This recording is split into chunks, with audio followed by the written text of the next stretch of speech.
Welcome to glam world talks. Big boss 17 के एक और एपिसोड के रिव्यू में आपका स्वागत है। आज के एपिसोड में स्टार्टिंग से एंड तक सिर्फ और सिर्फ मुनव्वर फारूकी छाया हुआ था।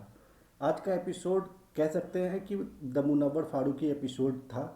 एपिसोड की स्टार्टिंग में ही सबसे पहले कॉफ़ी का मुद्दा हुआ। कॉफ़ी के मुद्दे में मुनव्वर ने जाके घरों से कॉफ़ी, संतरा, एप्पल, जितने भी चीज़ चोरी थी वो निकाल कर लाया। उस पर ऐश्वर्या और बहुत ज़्यादा हाइपर होकर रिएक्ट करने लगी। स्टार्टिंग में तो मजाक मस्ती चल रही थी, पर उसके बाद जिस तरह से ऐश्वर्या सीरियसली कह रही थी मुनव्वर से कॉफ़ी छीनो, और सब मिल के उसके ऊपर टूट गए। मुनव्वर ने इंस्टिंक्टली उसका जो सर्वाइवल इंस्टिंक्ट उसका जो काम किया, उसने सबसे पहले देखा चार लोग छीन रहे हैं, मैं अकेले उसको डिफेंड नहीं कर सकता हूँ, तो उसने अपने पैंट में डाल दिया कॉफ़ी। इस पे कुछ लोग जज कर सकते हैं, पर मेरे ख्याल से ये बिल्कुल एक गेम शो के लिए बिल्कुल सही स्ट्रैटेजी था। इसमें हमें कोई भी चीज़ गलत नहीं लगी और उसका प्रेजेंस ऑफ माइंड वहाँ पे वो दिखाता है। ये बात मुनावर ने बहुत अच्छे से एक्सप्लेन किया जब वो कॉफ़ी के डब्बे को सैनिटाइजर से वॉशरूम में साफ़ कर रहा था। तब उसने कहा कि अपन तो कॉफ़ी पीते भी नहीं है, पर क्या करें, रज्जाक भाई जो है वो अपने आप को हल्के में लेने ही नहीं देता, ना ही और किसी को हल्के में लेने देता।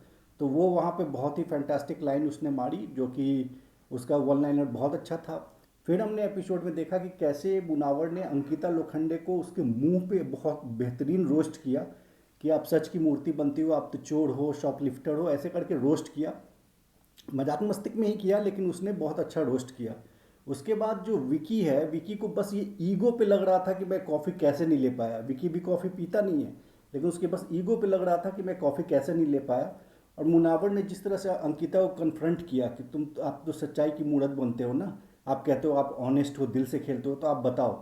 वहाँ पर अंकिता ने बिल्कुल सही किया और उसने बिना बोले ये इंडिकेट कर दिया कि हाँ, ये चोरी की कॉफ़ी है। उसके बाद विकी जिस तरह से अंकिता पे चढ़ा, ये देखना बहुत ही मतलब खराब था। कोई भी हस्बैंड अपनी वाइफ को इस तरह से डोमिनेट नहीं कर सकता कि मैं जो चाहूँगा बस तुम वही करो, तुम्हारा दिल जो कहता है, दिमाग जो कहता है। अंकिता भी एक इंडिविजुअल कंटेस्टेंट है, एक इंडिविजुअल पर्सनालिटी है, तो उसके मन में, अंकिता के मन में जो आएगा वो कर सकती है। और वो तो स्पेशली जब आप एक गेम से आप घर में हो तो चलो आपके लिए कॉम्प्रोमाइज़ कर सकती हैं। हालांकि फिर भी कॉम्प्रोमाइज़ करने की बात नहीं है अगर लड़की सही बोल रही है तो। यहाँ पर अंकिता कुछ गलत नहीं बोल रही थी, और बाद में सोहेल खान, अरबाज खान ने भी इनडायरेक्टली हिंट दे दिया कि तुमको विकी डोमिनेट करके दबा रहा है, तुमको टमाटर की तरह, चटनी की तरह तुम पीस रही हो बीच में। तो उसके बाद की जो कन्वर्सेशन थी, जब मुनावर और अंकिता आपस में डिस्कस कर रहे थे, तो भी मुनावर ने बहुत अच्छे से अंकिता को समझाया कि आप अपनी इंडिविजुअलिटी, जो वहाँ पे एक मैसेज भी ग्लैम, जो माई ग्लैन या कौन सा ग्लांस, लॉक स्क्रीन पे कभी कभी मैसेज आता है कि भीड़ में अपनी इंडिविजुअलिटी कुछ लोग खोज रहे हैं। तो ये बात आप पे भी लागू होती है, क्योंकि अगर आपका जो पर्सनालिटी की जो यूएसपी है कि आप दिल से खेलते हो, आप ऑनेस्ट हो, आप सच बोलते हो, अगर कोई उसी को कॉम्प्रोमाइज़ करके बोल रहा है और बोल रहा है कि इसका यूज़ हुआ है तो इसके लिए तुम अपनी सच्चाई छोड़ दो, तुम दिल से खेलना छोड़ दो, तो वो आदमी आपको मैनिपुलेट कर रहा है, मैं नहीं कर रहा। वो आदमी फिर बाद में अगर आपको ये कहता है कि तू अपने सच्चाई का, अगर तू सच बोलने पे तेरे को कॉफ़ी दे सकता है, तेरे कहने पे कोई कॉफ़ी दे सकता है, तो तू जाके अब झूठ बोल दे और जाके कॉफ़ी लेके आ। तो ये आदमी सिर्फ अपना विकी जो है ईगो सेटिस्फाई करना चाह रहा है, और वो आपको बोल रहा है कि तुम, चूंकि तुम पर ट्रस्ट करता है कोई, तो तुम अपने इस चीज़ को यूज़ करो और यूज़ करके कॉफ़ी लेके आ जाओ। तो इसको यूज़ करना कहते हैं, मैंने जो किया वो यूज़ करना नहीं था। तो यहाँ पे मुनावर बिल्कुल सही था और उसने बहुत अच्छे से अंकिता को समझाया। अंकिता और मुनावर जब आपस में अकेले कभी भी बात करते हैं तो ऐसा लगता है दो सेंसिबल लोग बात कर रहे हैं, और वो कन्वर्सेशन देखना हमेशा ही अच्छा लगता है।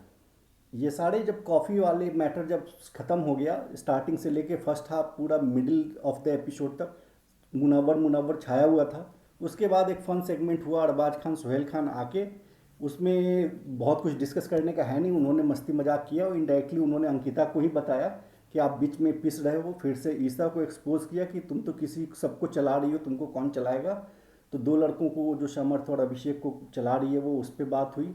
ये जो जस्ट चिल वाला सेगमेंट ख़त्म हुआ, उसके बाद बिग बॉस ने सबको बुलाया और बोला कि हम 5 लग्जरी आइटम जो हैं वो दिल वाले रूम को हम देंगे, लेकिन आप लोग आपस में मिलके बताओ कि कौन जिम्मेदार था, जो टास्क हुआ था जिसमें सना संचालक थी उसके हार के लिए। अब बिग बॉस ने नील को बुला के पूरे अच्छे से ब्रेन वॉश किया था कि विकी जिम्मेदार है सबको। इनडायरेक्टली जिस समय टास्क चल रहा था तब भी विकी को ट्रोल करके उस समय बिग बॉस ने जता दिया था कि विकी जिम्मेदार है। लेकिन अभिषेक वहाँ पे महान बनते हुए कहा कि नहीं मेरी वजह से हुआ है, और विकी ने भी कुछ बोला नहीं, अंडर द बस उसको फेंक दिया और सबने मिलकर बोला हाँ अभिषेक ही जिम्मेदार है। अभिषेक ने जिम्मेदारी ले ली और उसके बाद वो मान गया कि हाँ ठीक है मैं ही बाहर रहूँगा, मैं दिल वाले कमरे का कुछ यूज़ नहीं करूँगा। यहाँ पे अभिषेक की बेवकूफ़ी शो होती है, पर फिर मुनावर फारूकी का मास्टरमाइंड हमें देखने को मिलता है कि वो बिल्कुल डिकोड कर लेता है कि बिग बॉस क्या चाहते थे, और नील और ऐश्वर्या को समझाता है कि विकी भाई की गलती थी। विकी भाई ने सबसे पहले बोलना शुरू किया था, बिग बॉस ने सबसे पहले टोका विकी को था, विकी ने सबसे पहले कान में, विकी मनस्वी इन लोगों ने सबसे पहले जो आपस में बात करना शुरू किया, गेम छोड़ के कोई भाग गया ड्रेस चेंज करने, उनकी गलती थी। अभिषेक का तो सेकेंड राउंड में गलती हुआ, अग्रेशन उसका सेकेंड राउंड में जब डिसीजन आ गया उसके बाद हुआ, पर स्टार्टिंग में ही जो गलती थी वो विकी की गलती थी, जिसकी वजह से टास्क बिना समझे हुए टास्क को स्टार्ट करना पड़ा और तुरंत ख़त्म करना पड़ा बिग बॉस को। तो यहाँ भी हमने मुनव्वर फारूकी का मास्टरमाइंड देख लिया कि कैसे उसने एकदम परफेक्ट डिकोड किया। उसके अलावा शो में आज और बहुत कुछ था नहीं। अभिषेक और खानजादी का जो जो फेक, ये भी पूरी तरह फेक है। इन लोगों का रोमांस जो चलाने की कोशिश कर रहा है बिग बॉस, और खानजादी अपनी तरफ से, अभिषेक अपनी तरफ से चलाने की कोशिश कर रहा है, तो इसमें भी कोई दम था नहीं। बाकी और आज के एपिसोड में स्टार्टिंग से एंड तक, चाहे मुनावर के वन लाइनर्स हों, चाहे उसका एग्रेशन हो, चाहे फाइट हो, सारा चीज़ आज का एपिसोड मुनावर के इर्द गिर्द ही घूम रहा था। तो आज के एपिसोड में सब कुछ मुनव्वर फारूकी ही था। लास्ट में हमने देखा कि ये तीन जो जोकर्स हैं अभी हमारे शो के, अरुण भाई, तहलका भाई और अनुराग, ये आपस में डिस्कस कर रहे हैं कि सोफ़ा उठा के डाल देंगे स्विमिंग पूल में। अरे बिग बॉस की प्रॉपर्टी ये लोग डैमेज करेंगे, बिग बॉस उठा के बाहर फेंक देगा इन लोगों को। तो मुझे हमेशा लगता है कि इन तीनों में अरुण भाई सबसे ज़्यादा अच्छा खेल सकते हैं और लंबे रेस के घोड़े हो सकते हैं, लेकिन अरुण भाई को बहुत ज़्यादा मिसगाइड तहलका करता है। ये उल्टे सीधे प्लान तहलका लेके आता है कि घर की प्रॉपर्टी डैमेज कर देंगे, पिलो फेंक देंगे स्विमिंग पूल में, ज़बरदस्ती मुनावर से लड़वा रहे हैं। कल के एपिसोड में आप देखेंगे कि मुनावर की फ़ाइट होती है अरुण से।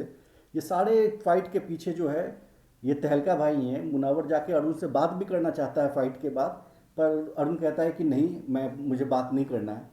तो ये तहलका भाई अरुण को मिसगाइड कर रहे हैं, और एक अच्छे प्रोबेबल कैंडिडेट को, एक अच्छे प्रोबेबल कंटेस्टेंट को बहुत ही जल्दी शो से बाहर निकलवा देंगे। तहलका भाई खुद भी जाएंगे और अरुण को भी अपने साथ साथ लेके जाएंगे। वो भी लाइन मुनावर का बहुत अच्छा था जब उसने बोला कि 4 बार तो क्रिस्टोफर नोलन की भी मूवी देखने के बाद समझ में आ जाती है। तो अंकिता कब तक नहीं समझेगी, अंकिता को भी समझ में आ जाएगा कि विकी भाई उसको भी मैनिपुलेट कर रहे हैं।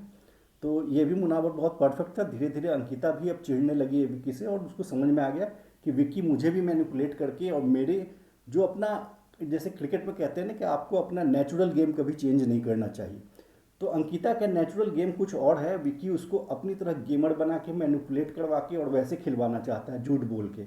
तो अंकिता का वो नेचुरल गेम है नहीं। अंकिता अगर अपना नेचुरल गेम नहीं खेलेगी और विकी के इशारों की कठपुतली बन के रह जाएगी, तो अंकिता का गेम भी बहुत ही ख़राब हो जाएगा। तो मुनावर इसको भी डिकोड करने में सही था कि धीरे धीरे अंकिता समझ जाएगी, और लास्ट के कन्वर्सेशन से हमें लगा भी कि अंकिता अब धीरे धीरे समझ रही है और होपफुली वो विकी से अलग होकर खेलेगी। आज अभी नॉमिनेशंस ख़त्म हुए हैं, देखते हैं कल के एपिसोड में शायद हमें पता भी चल जाएगा कि कौन कौन नॉमिनेट हुए हैं। उसके बाद कल के एपिसोड में हम लोग मिलते हैं और फिर कल के एपिसोड का रिव्यू करते हैं। तो आज के रिव्यू में बस इतना ही। Thank you.